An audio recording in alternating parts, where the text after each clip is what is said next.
Coffee Karen, by user Javoba64. Dear daughter, 15, works casual at a kids recreation center and only just started behind the kiosk counter. Enter a mum Karen who orders a coffee, $4.40, and wants to pay by card. DD apologizes and explains minimum card payment is $5 and she can either pay by cash or can buy something extra to take it up to $5. Karen gets angry and demanding, says this has never happened before and insists she's paid by card 100 times before. Eventually Karen demands to see the manager. Enter the manager who takes over the transaction and cops the wrath of Karen. Manager swipes the card and hands over the freshly brewed coffee. Karen, having won, walks off with a shit-eating grin and a narky comment of you ought to train your staff better. DD quietly turns to her manager and inquires if it's okay to charge less than $5 to card. Nah, I charged her $5 for her coffee, she does it all the time but I just overcharge her every time but she thinks she's won. Miss 15 never felt so satisfied ever. Boss wants me to cut internet to employees.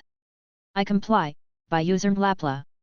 When I was at the university, a friend landed a part-time job doing networking for a really small company and asked me if I wanted in because he also had other customers and was worried he wouldn't be able to handle them all. It was easy money, 12 hours per month, to basically maintain the network infrastructure, upgrade firmware on routers, check logs, run antivirus software and install some shit on computers, so I said yes. The company used to fix and sell printers and printer-related stuff. It was run by two ladies that were friends, let's call them May and June, but the CEO in functions was May's husband, let's call him CEO Peter, who was also June's husband best friend. The rest of the company were accountant Peter, that shared the name with the CEO, some technicians that were never there and two hard-working sales representatives. Basically, the accountant, technicians and sales reps were the only ones doing work there. Even though May and June were also, technically, sales reps, they hardly ever made a call. May spent all day browsing internet for things to buy, her thing was shoes. June spent all day chatting with another guy, not her husband, who also shared the name with the CEO, let's call him Third Peter, and CEO Peter spent all day watching PR0N, yes, at work. May appeared to have no problems with CEO Peter habits. I spent most of the time there trying to clean CEO Peter's computer from the myriad of viruses that he would install browsing sketchy sites, and even when I complained a lot about it to him, he said that he didn't know why there were so many viruses and kept doing it every single day. The place was full of drama, and after a while, me and my friend would pretend to have work to do there and spent time there just for the lols. One day, May approaches me furious, saying that she caught one of the sales reps browsing internet instead of doing calls. She wanted to disable internet for the reps. I checked the logs. The rep browsed the specs of one of the machines she was selling, a newer model she wasn't familiar with. So, cue malicious compliance. I disabled internet for the whole company. About 2 minutes later, May, June and CEO Peter came running to the server room, shouting about what the hell was happening to their internet. Accountant and sales rep pretty much never realized something changed, because they were hard at work. I told them that May made me do it.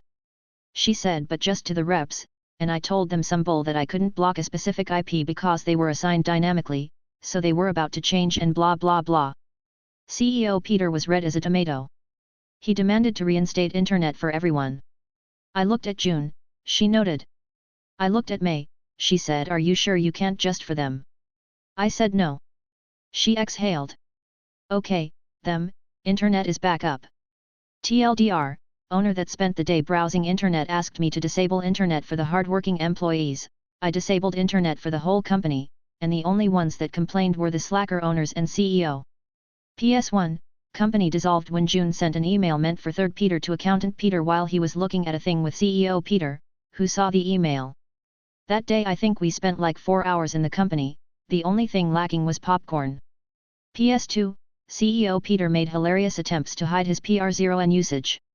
Once he had a CD named something like Big Breasted Gals and told me it was a kid's movie.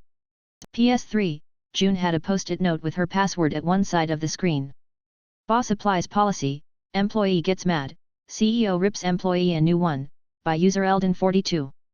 Back in the early 2000s I was working for a local council in New Zealand.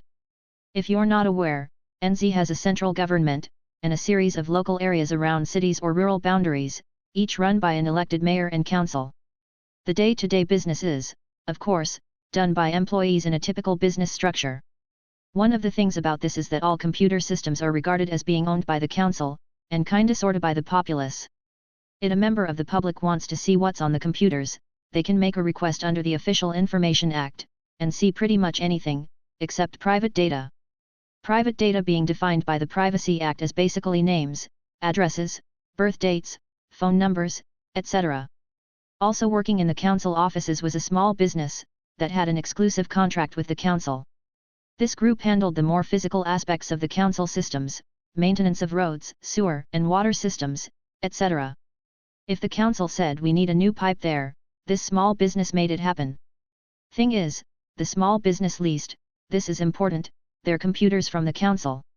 The small IT team, 3 people, including me, built and supplied those machines. We owned the software that was on them, and they were connected to the internal council network. This meant they were subject to the same local government and council policies as the rest of us. Periodically, we in IT would clean out large files. Early 2000s, when storage was expensive, and we were limited due to budget, etc. Now, the staff were fully aware of this, and knew to keep personal files to a minimum. If we, during a purge, found large personal files, we could delete them at our discretion. During this time we found some videos on an SB employee's machine. It was pornographic, and not the nice kind of porn either. The words fecal and mouth apply. Because this violated council policy in oh so many ways, we deleted it quietly. The employee in question complained, claiming we had removed personal files. I never saw the videos, happily, but my understanding is that he wasn't in them. They were stuff he had downloaded. We pointed at the policy. He went to the CEO and complained. The CEO came to us. My boss had figured this might happen. The employee in question was an interesting guy, and showed the CEO one of the videos, which was on the backups, just in case we deleted something we shouldn't and had to restore it. We were good enough at our jobs that we never had to do that, but better safe than sorry. I wasn't there when it happened, but by all accounts the CEO hauled the employee and the employee's boss of the SB, to an out-of-hearing location and ripped them a new one. The only reason the employee wasn't fired was because he technically worked for the SB, and not the council. FYI, we would regularly block porn sites. But, being the early 2000s, new ones popped up all the time. Unless an employee tried to access them, we probably didn't know they existed. It's not that we were prudes, it's just that most staff weren't stupid enough to browse that stuff at work. You want to know where I am at all times? Your wish is my command, by user dramatic but aware. I've been lurking on this sub for a hot minute, and I saw a post that reminded me of my own MC story. Sorry for any formatting issues since I am on mobile. This happened about 8 years ago, 1 year into just my first job / paid internship / clerking gig, what to call it. The firm that I worked for had a part-time program for law students so they could work and gain experience while in school, very common in my country. I loved my job, I was very grateful for the opportunity to learn and grow, and I really enjoyed the work I performed. The thing was I had classes both in the morning and the afternoon / night, and my school was at a different side of the city, about 8 miles away, that could turn into hours of traffic during rush hour in a city with 8 million inhabitants. So my days looked pretty hectic, as something like this. 5:37:00 get ready and drive to school. 7:00-9:00 class. 9:00-10:00-ish drive to work. 10:00-ish 17:00 work. 17:00-18:00 drive to school. 18:00-22:00 classes. Then I would try to study for 1 hour after class. And I would often eat while driving. During my first year in the program I had more than proved myself and earned my place. I was that 19/20-year-old idiot, type A overachiever that knew no boundaries. I had worked weekends, pulled all-nighters, literally I would leave school at 10 p.m. and go back to work, worked full-time in the summers without more pay, anything I had to do to keep the associates happy so they'd keep teaching me. As I was wrapping my first anniversary there, the perfect storm of awful rolled around. On the academic front I started a new semester, and twice a week in the mornings I had a teacher who was awesome but would finish class 20 to 30 minutes late. On the work front, a new partner joined the firm, let's call him Mr. Asshole, for short, and kind of took over as unofficial managing partner. He was the typical old-fashioned lawyer that should be extinct by now. He could barely use Microsoft Word to type a contract and would pass out at the sight of an Excel sheet. He had this weird obsession with punctuality while simultaneously being late to everything. Plus he moronically believed that by having a bunch of people warming up chairs he would magically make money, so instead of investing time on client development he would just spend endless time and effort on bullying everyone around the office. To make matters worse, since other people spoke highly of me, he decided to pay special attention to me. Unsurprisingly, shortly after asshole joined the firm started struggling. Now he could have tried to get new clients, send quotes by the deadline and show up to meetings on time. But no, of course the firm was doing poorly because us clerks did not spend enough time warming up the chairs. So he became obsessed with us getting there by 10 a.m., especially me. The issue was that I could not get there by 10 because my teacher finished class late and there was no way I could drive across the city in rush hour in 30 minutes. So asshole called a meeting with all the clerks and yelled at me in front of everyone because I was always late, more like 2x a week, but whatever. The fact that I had gotten permission from the program committee did not matter, the fact that I was working 6 or 7 hours every day while I only had to work 5 did not matter, the fact that I would work weekends and late nights did not matter. I tried to explain but he'll keep yelling at me and would not let me talk. Having had enough, I left the conference room straight into the office of every member of the clerk program committee, one JR associate, one SR associate, and one partner, to say the same speech. I am late because I have class, I have proven my commitment to the firm, but my education is important too. If 30 minutes late twice a week is too big of an issue, feel free to fire me, but I am not leaving class early. Then went to my desk to do my work. I guess the committee informed other partners and word got around of what was going on. Small firm, because as I was getting ready to leave for school, asshole came fuming to my desk and told me, "I know you are lying. From now on I want to know where you are at all times, and if I catch that you were slacking off or lying, you are fired and I will make sure no one will ever hire you." So came malicious compliance.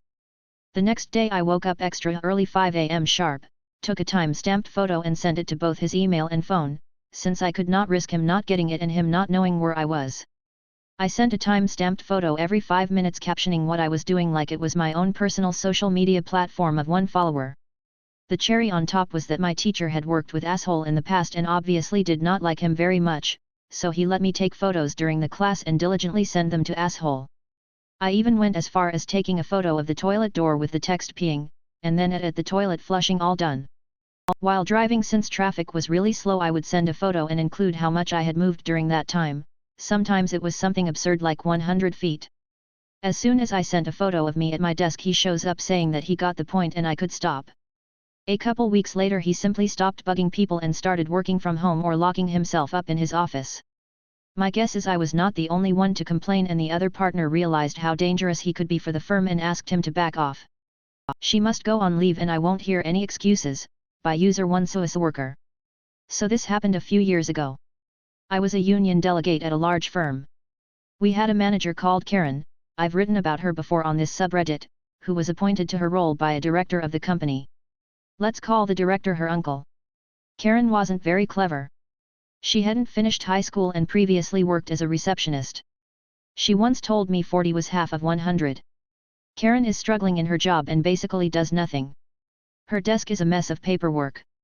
She also looks after all the small departments like records, security, stores, etc. If anyone takes on Karen, the director steps in and Karen gets a get out of jail card. There were a few occasions when Karen got yelled at by a manager for making costly mistakes and Karen was put on stress leave and manager got a warning. One of paralegals, Sally from records, comes to me to say she thinks she's in trouble. Sally recently had 6 weeks leave. She was forced on leave due to having too much annual leave. Once you have more than 6 weeks you are forced to go on leave until you have no more than 2 weeks. Sally tells me that HR and Karen enforced her on leave and she submitted a paper leave form the same day Karen was put on stress leave. Sally went on leave, came back the same day as Karen. Sally's leave wasn't docked. She just got paid as per regular. While Karen was away they replaced her with Paula, who found Karen hadn't really any work for 7 months. I found Paula and asked casually about what happened. She told me on day 1 she threw all the paperwork out and started over again. So I attended a meeting with Sally, Karen, and HR knowing there isn't a record of Sally's leave. Karen starts the meeting on a verbal rampage about not doing as she told Sally to do. Sally needs to go on leave now or else, and she doesn't want to hear excuses. I interject at this point and point out to HR that Karen behavior is unacceptable, but we agree, KMC, as Sally has over 8 weeks leave now, she will go on leave effective tomorrow. Sally submits a leave form to Karen, and we leave the meeting. Sally leave is reduced on her pay slip this time. No one questioned a thing.